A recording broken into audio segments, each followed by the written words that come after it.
So hello besties and welcome back to my channel. For those of you that don't know me, my name is Saskia and I earned a lot of money during university and I thought I would share how I did that. Now I've done some videos similar to this, but I thought I would just make a shorter video for everyone that's kind of starting up in September.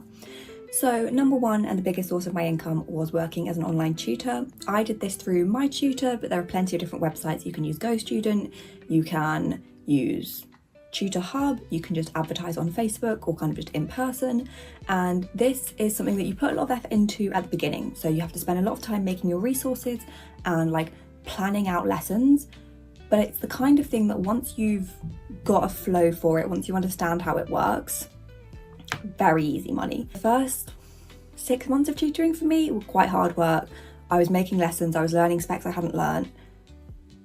For the next like 4 years, very easy. Someone would send me a message 20 minutes before saying, can we cover psychopathology? And I'd go, great, easy. I've probably got a lesson plan for it already. If not, it's all up here, so I can kind of just go. Second one, which was a really nice stream of passive income, was uploading all of my notes online to sell.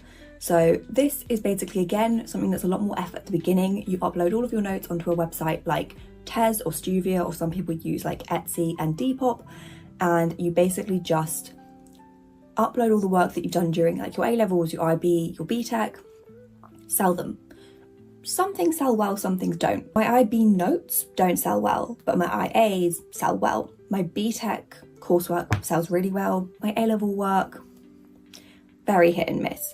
Again, you're not guaranteed to kind of like make sales, but it's a very nice like passive thing of you can check it every few months and you might have a nice chunk of money waiting for you. The next one is, I think, probably one of the most obvious, which is just getting a part-time job. So I had one proper part-time job. I worked in a charity shop. Again, I found this through like Indeed, relatively easy job to get. And, you know, it's a much more structured way of earning money. If you just want to dedicate 1 day a week to earning money, you can go in, do your job and leave. There are lots of like term time opportunities if you work with your university. However, I've heard some horror stories about working with universities like at the bar and like that kind of thing. There are also the potential for like, I guess, more ad hoc jobs of helping out with open days, helping out in like Freshers Week. Those are things you might be able to do more so like end of first year, start of second year. There was also a website I used which was called Unitemps. I only use this in my master's and I basically found a transcription job from it. People will upload a job that they want done. Sometimes it will be like, we want bartending. Sometimes it will be like, we want waitressing. Sometimes it'll be, we want someone to be a pool lifeguard or like a teaching assistant. Lots of variety. I found something luckily that was directly related to my degree. It was working as a transcription assistant for a research project. It wasn't necessarily psychology, but again, good experience to get that. And it was again, kind of very much set your own hours. It was just by the end of April, have this done. So again, you can have like a flexible part-time job and kind of pick and choose when you work, but you can also just, you know, decide I'm going to work on Tuesdays, I'm going to do all my work on Tuesdays, and then I'm going to do what I want to do. Another way to earn money that I think, you know, is something people are aware of, but they don't want to do. Social media. It's not great money, you know, well, for me with 2,000 subscribers, there is the potential to earn a lot of money, but there is also that people just really do like watching YouTube videos. People like watching vlogs. Even if they don't get that many views, you can get a lot of money from videos. I've had videos that only have like 300 views, 600 views, and they've earned me £40. Like, I don't know how it works, but vlog Freshers Week, vlog moving in, do a room tour, you know, vlog a day in the life, show people what you eat for dinner. Like, you can put this on TikTok, you can put this on YouTube, on Instagram. You can put it anywhere. TikTok I would say is the easiest place to grow in the sense that that's where you're going to get the most followers quickest. YouTube, you know, you could go under the radar and get nothing. Again, you could blow up. It's worth putting like cross-platforming and posting things everywhere because it maximizes your chances to get money. And again, this one I think is a much more fun thing to do. Like, you know, working as a research assistant or working like in a charity shop or in a bar probably isn't that fun, but sitting for an hour to edit a video, sitting for an hour to film a video, I think is probably a little bit more fun. There are then also some ways that will get you, I guess, some money, but it's not going to be like a consistent or reliable or particularly large stream of income. So number one, selling things, old things that you've got. You can do this in the summer before you go to uni. You might have old clothes that don't fit you. You might have things you just don't want. You might have physical copy of your A-level notes, pop it on eBay, someone might want it. Like, I basically just popped things on eBay, someone might buy it and I'd go, great, that was lovely. Also did a lot of psychology studies during my degree, as in I was the participant.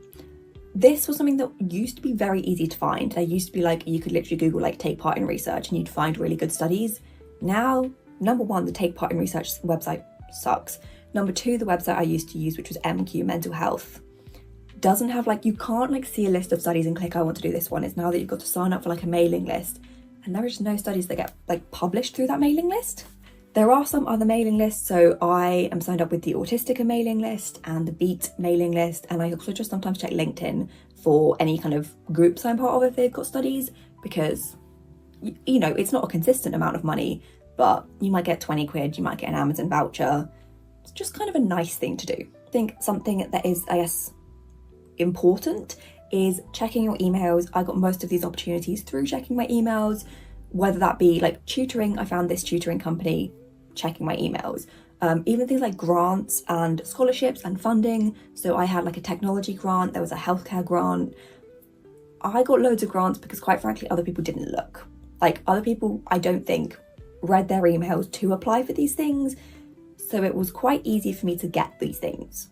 I got a technology grant twice, I got a healthcare grant twice. Easy ways to make money. Similarly, like uni temps. I didn't know uni temps existed. I would never have searched for uni temps because I didn't know how you would have gone about searching for uni temps, but it was advertised to me in a university email somewhere near the bottom.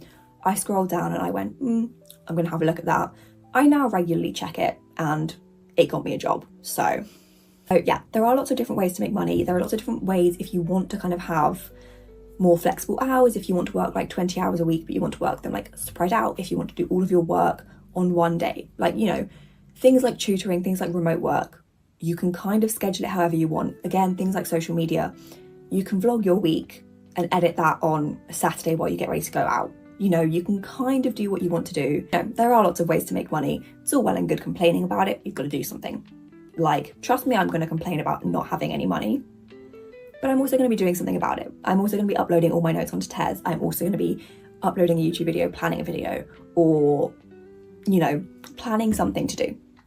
So, you know, not everyone's going to need a job. Not everyone's going to need these sources of income, but I think these are all, I would say, relatively easy ways to earn money as a student, and you've got to fund your sweet treat addiction somehow. You might need these for the club, like, you know, you might need the money to go clubbing. I personally needed it for my weekly coffee #1 cheesecake and my iced vanilla latte. So we all need money, we all need it in different ways. Also, if in doubt, your university probably has some kind of hardship grant if you're like, I literally cannot pay my rent this month and you have no alternative. Student overdraft is no interest, I think, and your university may have a hardship grant that you can apply for and go, please help me. So that is everything for this video. I will link my money playlist down below, and through my other videos on money, they're all relatively similar because I only have like 6 streams of income and they're all the exact same. But I've gone through more in depth of like how much money I've made from different sources or how I tutor specifically and that kind of thing. So thank you very much, and I'll see you next week.